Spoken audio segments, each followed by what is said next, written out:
দর্শক, আমি ছেলেদের ব্লেজারের বিভিন্ন স্টাইল দেখছি, এরকম স্টাইল কখনো দেখিনি। কারণ এটা ছেলেদের স্টাইল না, আপনি কিভাবে দেখবেন এটা? পিছনের যে স্টাইলটা, এটা কি নাম? এটাকে আমরা ব্যাকলেস ব্লেজার বলে থাকি। এটা ব্যাকলেস ব্লেজার না, এটা ব্যাকলেস ব্লাউজ বল, ব্লাউজ।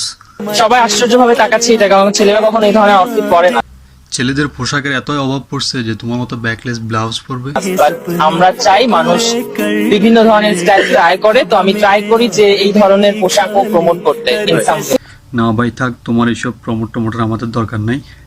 আমরা যেরকম আছি ভালোই আছি, এসব ছিঁড়া ফাটা পোশাক আমাদেরকে প্রমোট করিবে না দয়া করে। তুমি এগুলো ট্রাই করতে থাকো, সমস্যা নাই।